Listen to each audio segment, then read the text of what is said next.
자, 안녕하십니까. 이번 이야기는 시청자 서머헤이즈님께서 시들무에 처음으로 방문을 해주십니다. 오늘 어떤 이야기로 시들무에 방문을 하신 건지 한번 들어보도록 할게요. 네, 여보세요? 서머헤이즈님. 네, 여보세요? 반갑습니다. 안녕하세요. 자, 오늘 서머헤이즈님께서 오신 이유는 또 섬뜩한 일을 겪으신 것 같아요, 보니까. 예, 그렇습니다. 제가 여태 살아오면서 절대 안 믿는 것이 세 가지가 있거든요. 네네. 악마랑 신이랑 귀신이었는데, 제가 이 사건으로 인해서 귀신은 어쩌면 있을 수도 있겠다라는 생각과 동시에 네? 사람이 가장 무섭다라는 게 절실히 느껴지는 그런 사건이었습니다. 지금도 그 생각을 하면 좀 많이 소름이 끼칩니다. 알겠습니다. 그러면 최대한 원래 이런 걸 믿지 않았던 분인데 믿게 된 이유가 분명히 있는 건데 바로 한번 그 이야기 들어보도록 할게요. 렛츠고! 길이십니다. 서머헤이즈예요.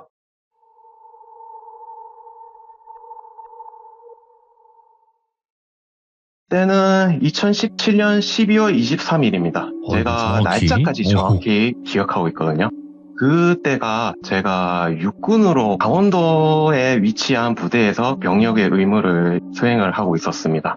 앞서 말씀드리기 전에 부대명이나 자세한 지명은 좀 밝히기 힘든 점 양해를 먼저 부탁드리겠습니다. 너무 특정이 되니까. 예, 그렇죠. 좀 추측성 발언들도 많이 생길 수도 있으니까.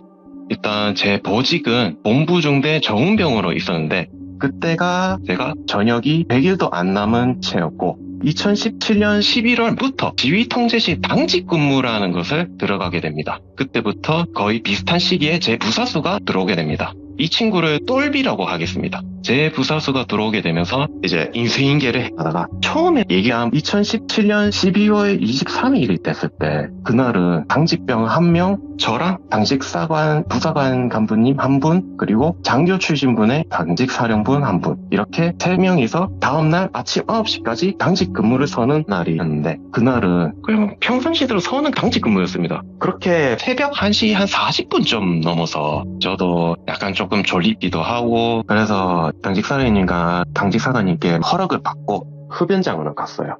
이제 가서 라이터를 당기려는 순간에 제가 야산에 등지고 있었는데 그런데 등 뒤에서 갈대랑 낙엽을 동시에 밟을 때 나는 소리가 나는 겁니다. 그래서 전 처음에는 바람이 많이 불어서 그런 소리가 들렸나 했어요. 그런데 자세히 들어보니까 소리에 패턴이 있더라고요. 사람이 발걸음을 옮길 때 저벅 할 때 나무니까 갈대가 같이 밟히면서 저벅 그 소리가 동시에 들리는 소리. 근데 그 소리가 신발이 내는 소리가 아니고요. 맨발로 걸을 때 나는 소리였어요. 그래서 제가 생각해도 이거는 바람이 불면서 내는 소리라고 하기에는 야 이건 너무 이상한데? 라면서 제가 서서히 뒤를 돌아봤죠. 진짜 그 돌아본 시간은 막상 몇 초밖에 안 됐지만은 그 시간이 꼭 무슨 정말 한 몇 시간이 지난 듯 했죠. 그래서 딱 봤는데 어떤 여자분이 부대에 이제 철조망이 기본적으로 주변을 딱 둘러쳐 있지 않습니까? 맞죠. 그게 기본이거든요. 그런데 그 철조망 너머로 철조망이 이어진 라인을 따라서 그 여자분이 걷고 계시더라고요. 그런데 그 발걸음을 자세히 보니까 무슨 실현을 당해서 안 좋은 생각이라도 하러 가는 중인 것처럼 힘없이 터벅터벅 걷고 계시더라고요.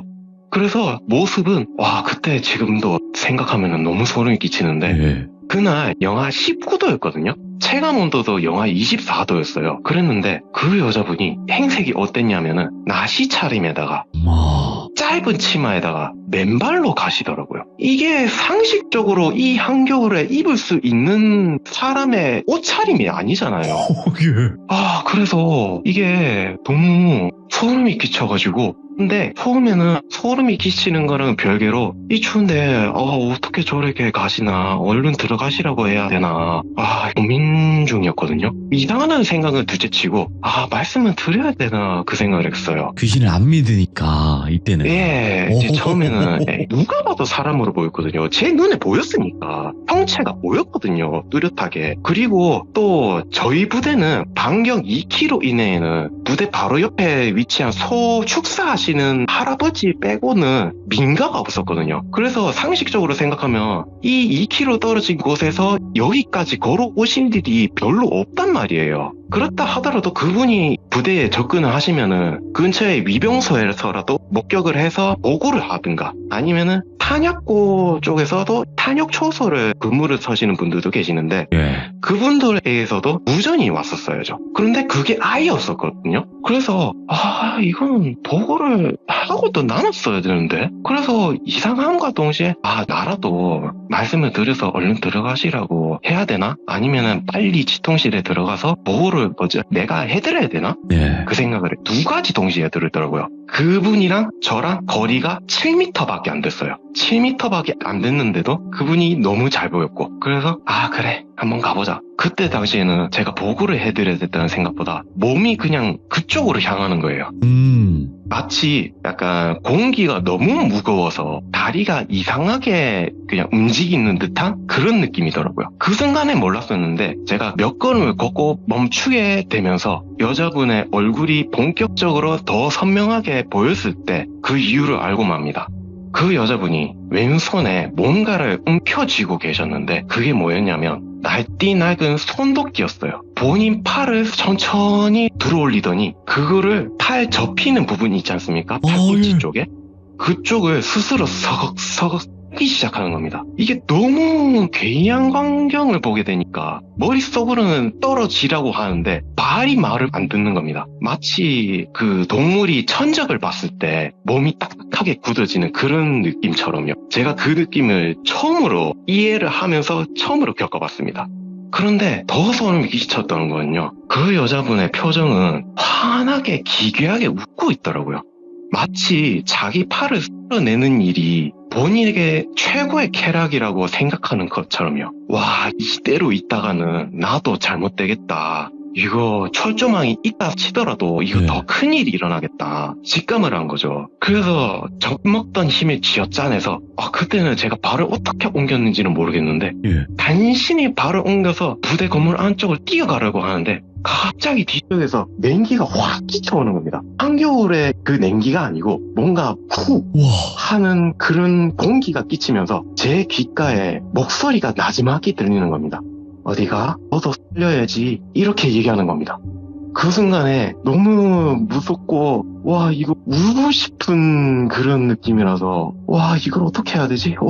뒤돌아보면 더 큰일이 날 것 같고 이 여자는 지금 선도끼를 듣고 있는데 내가 뒤돌아보다가는 정말로 사단 나겠구나. 그와 동시에 이 철조망을 어떻게 넘은 거지? 저 사람 사람이 맞나? 그 순간에 제가 여태까지 믿지 않았던 것들이 하나같이 전부 다 거짓으로 느껴지는 겁니다. 그래서 제 스스로 쥐어짜내고 짜내서 전속력으로 그냥 부대 안으로 들어갔거든요. 그때 마지막으로 그 여자분이 소리를 쳤던 말이 뭐냐면 이제 기회 없어! 기회 없어? 라고 하시더라고요. 이제 기회가 없다고? 저는 이 말이 이때까지만 하더라도 무슨 말인지를 몰랐습니다. 그런데 제가 이 말의 뜻을 제가 머지않아서 알게 됩니다. 어쨌든 그 말을 듣고 나니까 무조건 도망을 쳐야 되지 않습니까? 그렇죠. 높이든 여자. 그때는 진짜 정말 저부터 살고 봐야 되지 않겠습니까? 그래서 이게 시체든 거짓이든 어쨌든 내 귀에 내 눈에 보였던 것들 들렸던 것들 어쨌든 내가 겪은 거니까 무조건 도망가야 된다. 도망만이 내가 살 길이다. 그랬죠. 그래서 도망을 간신히 진짜로 정말 거짓말 안 하고 1, 2층을 거의 기다시피 간 것 같아요. 진짜 네 발로. 다리는 힘이 제대로 안 들어가지. 진짜 정신은 피폐해져 있지. 내가 봤던 게 뭔지 생각도 안 나더라고요. 그래도 3층에 도착을 하고 저 앞에 지휘 통제실이라는 마크가 보이니까 살았다. 이제 보이는구나. 그래서 힘없이 각 들어갔는데 당시 사장님께서 제 얼굴을 보시고는 야 썸머야 너 왜 표정이 무슨 40년 늙은 거 아니야? 왜 이렇게 피폐해져 있어? 야 무슨 일 있어? 이러더라고요. 당시 사관님께서도 얼굴을 봐주시더니 야 너 지금 얼굴이 말이 아니다. 무슨 10kg 이상 빠진 것 같다. 야 너 무슨 일 있어? 이러시더라고요. 제가 거울을 봤죠. 거울을 봤는데 정말로 약간 좀 어디 흙바닥에 굴러온 듯한 그런 행색이더라고요. 그때 비도 안 왔거든요. 비도 안 왔고 눈도 일주일 전에 다 내리고 안 내렸었거든요. 일주일 내내 이제 맑았었거든요. 그래서 땅도 젖어 있던 상황도 아니었고 눈도 거의 다 녹은 상태였고 그랬어가지고 저는 그게 아닙니다. 네, 저 그냥 밖에서 그냥 담배 피다가 잠깐 좀 돌부리에 넘어졌습니다. 네, 넘어져가지고 지금 이런 겁니다. 네, 괜찮습니다. 이러고 이제 넘겼죠. 왜냐하면 제가 봤던 거를 말씀드리면은 누가 믿겠습니까? 솔직히 이거를 또 누구한테 얘기하자니 아이고 너는 뭐 헛것 봤다, 너 뭐 잘못 봤다, 안 믿어주실 게 뻔하더라고요. 그래서 그냥 돌아와서 이제 초콜릿이나 한 봉다리 뜯고 그냥 뭐 스스로 괜찮다 이건 별일 아니다, 내가 본 것은 잠깐 헛것 봤던 거다, 내가 피곤해서 잠깐 그런 거다, 그렇게 자기 최면을 하면서 그렇게 근무를 서게 됐죠.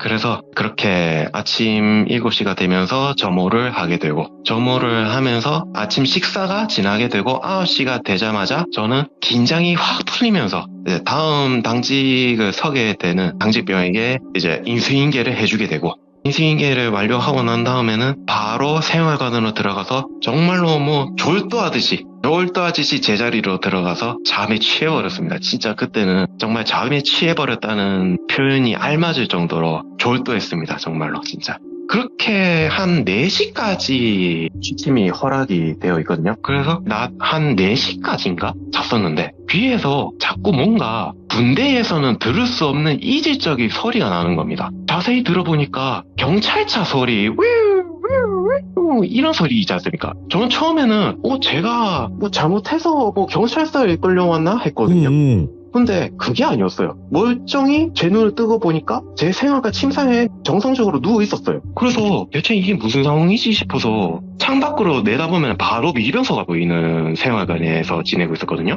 그래서 부대정문이라고 하는 입구라고 하는 위병소로 시선을 향했죠. 그랬더니 거기에 민간 차량 한 대랑 경찰차 한 대가 서 있더라고요. 거기에는 대대장님이랑 중대장님 포함해서 부사관 간부님들까지 전부 모여 계셨어요.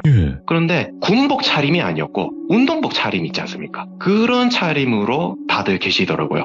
다들 표정을 먼발치에서 봤는데 다들 그게 말이 되냐라는 말씀을 하시더라고요. 그래서 저도 무슨 일인가 싶어서 그냥 호기심에 진짜 정말 무거운 몸을 이끌고 내려가 봤는데 거기 있는 분들 중에 형사로 보이시는 분 한 분이랑 경찰관 3분 정도가 이렇게 동행해서 오셨더라고요. 그 주위에도 이미 그 장병들까지도 몇몇 분 계셨었고요. 그런데 제가 나가자마자 그날 같이 있었던 당직 사장님이셨던 김중대장님이랑 당직 사관님이셨던 유하사님께서 저를 보시자마자 썸머야 잠깐 와봐, 잘했다 이러시더라고요. 그러더니 모든 시선이 저한테 쏠리더라고요. 저는 그래가지고 갑자기 그 시선들이 너무 부담스러워가지고 입으로 잠 안 깬 척 연기를 하면서 갔는데 이제 형사님으로 보시는 분이 오셔가지고 저한테 여쭈시더라고요. 혹시 12월 23일 날 새벽에 뭐 하셨습니까? 라고. 아니 이거는 꼭 무슨 범죄를 저지른 것 같은 약간 용의자한테 묻는 듯한 그런 질문을 하시는 거예요. 그래가지고 너무 어이가 없어가지고 아니 새벽에 뭐 하긴요. 그날은 제가 당직 근무를 썼죠. 방금 전까지 자다가 하도 시끄러워가지고 깨가지고 나온 것 뿐입니다. 그랬더니 약간 제가 조금 신경질적으로 얘기를 했거든요. 네. 하도 그런 어투셔가지고 그랬더니 형사분께서도 그 확인차 여쭌 겁니다. 기분 나쁘셨으면 죄송합니다. 다름이 아니라 그 인근 야산에 시신이 발견됐는데 어이구. 그게 사실 이 부대의 뒤편에 있는 야산 쪽에서 발견이 됐습니다. 그리고 저희가 지금 뒤쪽에 보시면 아시겠지만 저희 경찰이 지금 증거 수집하면서 현장 감식 중입니다. 그러면서 지금 목격자분들을 찾고 있는데 인근에 민가가 없는 대신에 여기가 유일하게 부대가 있더라고요. 그래서 혹시나 부대원분들 중에 목격자가 있으실까 해서 방문을 한 것뿐인데 혹시 뭐 그날 전후로 뭐 수상한 것이나 뭐 수상한 점을 보셨다거나 뭐 그런 거 없으셨는지 뭐 다들 없으십니까? 이렇게 여쭈시더라고요. 저는 그 얘기를 듣자마자 소름이 확 돋더라고요. 그치. 설마라는 생각이 들더라고요. 그러면서 옆에 이제 이기적이 느껴져서 옆에 예. 봤더니 제 부사수 똘비가 어디에 와가지고 저한테 썸머 상병님 저 엄청 떠십니다. 지금 괜찮습니까? 저도 모르게 몸을 부르르르 떨고 있는 거예요. 예. 그래가지고 아니야 괜찮아 그냥 안심을 시켰죠. 그때는 사실대로 얘기를 해야 되나? 말씀을 드려야 되나? 아니면은 그냥 감출까? 대대장님께서도 어느 정도 알고 계시는 상황이실까? 이런 생각이 막 이제 머릿속에서 짬뽕이 되니까 피를 못 잡는 거예요. 근데 형사님께서 그런 제 모습을 캐치하셨는지 저를 보시더니 그러면 저희 단둘이랑 얘기를 해보겠습니다. 지금 뭔가 아시는 듯한데 지금 아무래도 많이들 계셔서 많이 힘드시는 것 같은데 확인차 말씀만 전해 듣고 저희는 가보겠습니다. 그러시더라고요. 그래서 저도 그냥 마지못해서 이제 형사님에 따라서 저희 부대의 뒤편 반지하 쪽에 가보면은 보일러실이 따로 있습니다. 네. 그 보일러실을 못 가서 그 입구에서 형사님이랑 경찰관 분이랑 얘기를 했죠. 그런데 형사님께서도 경찰분들께 야, 너네도 일 봐. 가봐. 얘기만 할 거니까 한번 가봐. 이러시더라고요. 그래서 경찰관 3분이 가시고 이제 저랑 형사님만 남게 되었는데 그렇게 남게 되니까 마음이 조금 편안해지더라고요. 몸 떨렸던 현상이 조금 괜찮아지더라고요. 좀 진정되고, 예. 예, 진정이 되더라고요. 그래서 저랑 이제 형사님 그렇게 단둘이서 이제 제가 겪었던 모든 일들을 말씀을 드렸죠. 그날 목격했던 것과 이제 제가 들었던 것과 제가 그 지통실까지 거의 기어가다시피 했던 일까지 네. 싹 다 빠짐없이 말씀을 드렸거든요. 그랬더니 형사님께서 그렇군요. 그런데 크게 도움은 안 될 것 같네요. 이러시더라고요. 그렇긴 하지. 예. 네, 그래서 제가 왜요? 이랬더니 그분 사망 추정 시간이 11월 말이거든요. 그러면서 이제 형사님께서 혹시나 해서 말씀드리는 건데 여쭙는 건데 혹시 그 여성분의 인상착의가 어떻게 됐다고 말씀하셨죠? 여쭈시는 거예요. 그래서 똑같이 이제 나시 차림의 치마의 맨발 차림이었다고. 색깔까지는 기억이 안 나는데 얼핏 보기에는 조금 중년 여성분이신 것 같다라고 말씀을 드렸죠. 그랬더니 갑자기 그분이 표정이 굳으시더니 이런 말씀을 하시더라고요. 이 사건, 이 이야기 저희가 썸머님께 더 이상 안 여쭐 테니까 썸머님께서도 외부에 발설하지 말아주세요. 꼭 부탁드립니다. 이랬거든요. 저희끼리 조용히 해결하고 싶다고 하더라고요. 그랬더니 그러면은 대대장님께서는 지금 모든 것을 알고 계십니까? 라고 여쭤봤죠. 모르신대요. 오로지 절만 알고 있으래요. 그래가지고 아니 이거를 대대장님께서도 아시는 부분이면은 저도 대대장님께서 여쭈시든 뭐 다른 가버님께서 여쭈시든 뭐 상관이 크게 딱히 없을 것 같은데 저만 알고 있으면은 너무 불편하지 않습니까? 그래가지고 이거는 저 대대장님까지도 말씀을 드려야 되지 않겠습니까? 저도 지금 말씀을 드려야 되나 말아야 되나 계속 고민하던 차였는데 제가 보고를 안 하면은 보고 체계가 있기 때문에 그렇죠. 예, 저는 명령 체계에 따라서 말씀을 드릴 수밖에 없습니다. 죄송합니다. 이랬거든요. 그러면은 그 부분에 대해서는 제가 대대장님께 말씀을 따로 해놓을 테니까 사모님께서도 말씀하지 말아주세요 이러시더라고요. 네. 그래서 참 이게 뭘 그리 숨겨야 하는 일인지 상식적으로 납득이 안 가더라고요. 현장 감시까지 했다며 그러면은 꽤 큰 사건이라는 얘기인 것 같은데 왜 이렇게까지 하시는 거지? 이해가 안 됐거든요. 그래가지고 그분이 저한테 담배불도 해주시면서 고생하셨겠다고 좀 위로도 해주시고 가서 좀 쉬고 계시라고 피곤하실 텐데 바쁜 사람 불러서 죄송합니다 이러시고 그러시면서 천천히 나오시면 될 것 같습니다 이러시더라고요. 그분이 보시더라도 제가 조금 고생을 했던 게 눈에 보이셨나 봐요. 예. 그럴 수 있죠. 그런 일을 겪었었으니까 뭐 믿든 안 믿든 그런 거를 떠나서 그랬으니까 그러면서 그 일이 지나가고 대대장님께서는 저한테 따로 더 이상 뭘 여주시지 않으셨고 그리고 다른 간부님들께서도 저한테 물어보시는 분들도 엄청 많이 계셨었지만 너무 신경을 안 썼죠. 왜냐하면 야산에서 시체가 발견된 사건 치고는 너무 조용하게 지나갔거든요. 그 이후로는 아무 일이 일어나지 않았거든요.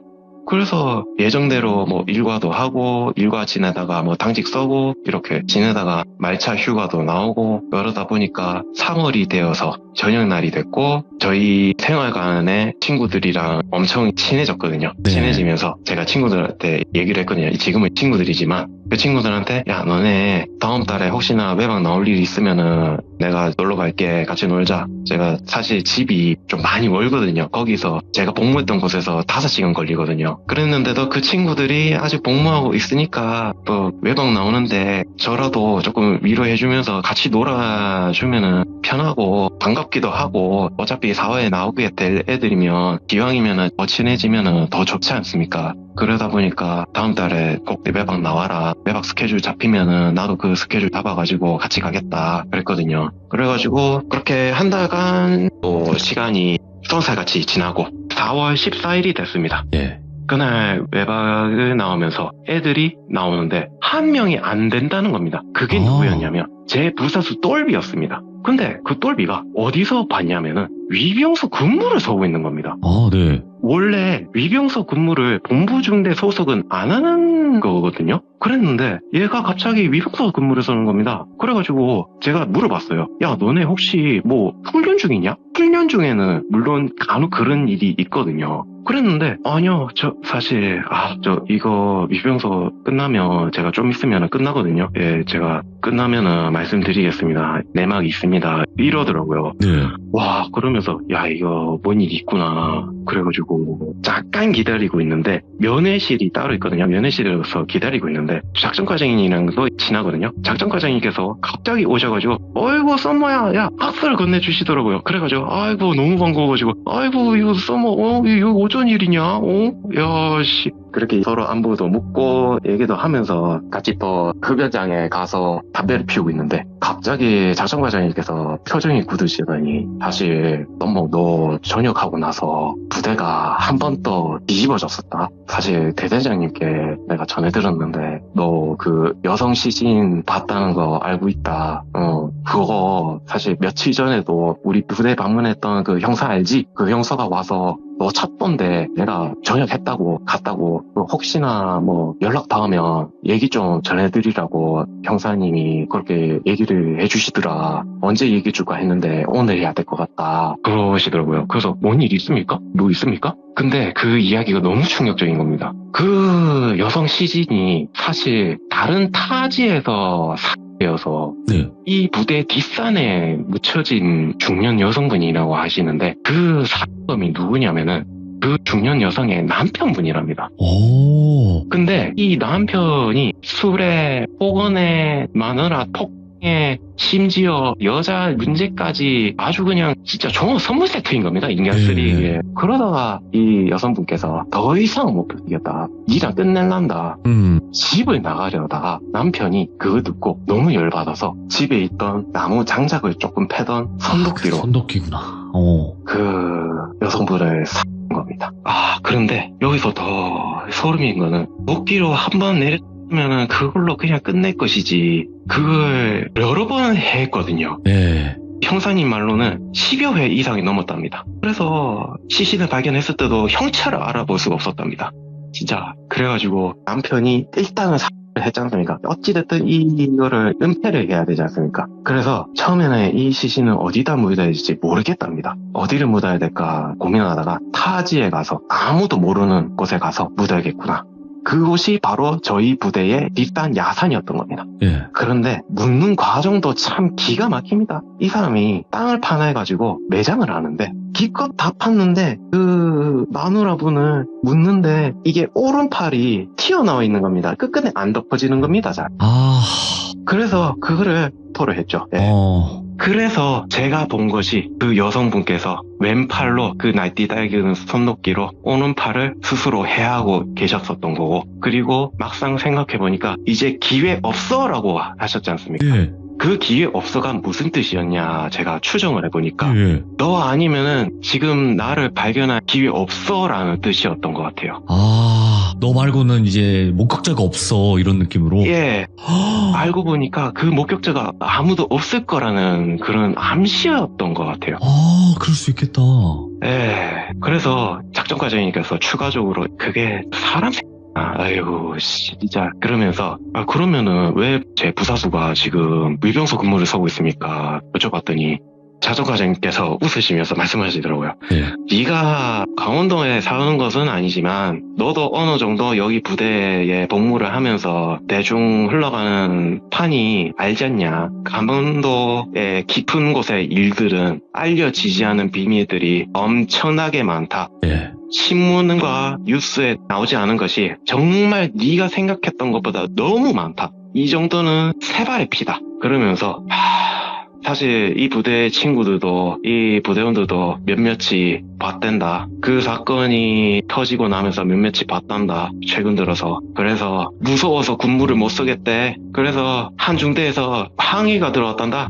마음의 편지까지 쓰였어. 오. 그래서 대대장님께서 특단의 조치로 전 중대원들 위병소 서 이렇게 오더를 내린 거죠. 그래서 주마다 한 중대씩 돌아가면서 근무를 서게 된 겁니다. 이야, 그럴 일 거의 없는데. 예, 그럴 리 절대 없거든요. 예. 그 결국에는 제가 그 크리스마스 전전날 본 것은 그 여자분의 영가였고 그 분의 죽고 나서 그 후의 모습을 본 것이었던 거죠. 아. 근데 이 이야기를 제가 제 네. 지인분들이나 제 가족한테나 제 친한 친구들에게도 얘기 안 했어요. 제가 이 이야기를 하면은 미친놈이다, 너 뭐 잘못 먹었다, 다 미신이다, 귀신이 어딨냐 이런 얘기를 할 게 뻔했기 때문이죠. 뭐 저도 귀신은 안 믿었으니까요. 그러니까, 예. 당사자인 저도 안 믿는데요, 뭘. 그 사건 이후로는 그래도 아직까지는 뭐 별일 없고 야. 그것이 처음이자 마지막으로 목격한 귀신 목격 실화설이었습니다. 야, 네, 여기까지입니다. 오늘 서머에이지님께서 이야기를 또 너무나 잘 풀어서 설명을 해주셨고, 그리고 굉장히 섬뜩한 이야기였어요. 또 사건이랑도 연관이 되어 있었고, 이게 보통 일이 아니었는데, 오늘 서머에이지님께서 또 이야기 잘 들려주셔서 다시 한번 너무너무 감사드리고, 항상 건강하시고, 혹시라도 다시는 귀신 보시는 일은 없기를 바랍니다. 예, 알겠습니다. 네. 너무 감사합니다. 예. 감사합니다. 네, 고생하셨습니다. 네. 감사합니다. 귀신을 목격을 하신 그냥 일반적인 썰이라기보다는 뭔가 그 행동이 너무 기괴해요. 우리가 상상을 할 수 없는 그런 부분들이 분명히 있다 보니까 더 섬뜩했던 부분이 아니었나 생각을 하고, 우리 귀족님들도 혹여라도 군대나 아니면 군대가 아닌 어느 곳이어도 상관없습니다. 귀신을 목격을 하신 분들 계시면 꼭 이렇게 제보해 주시길 바라겠습니다. 감사합니다.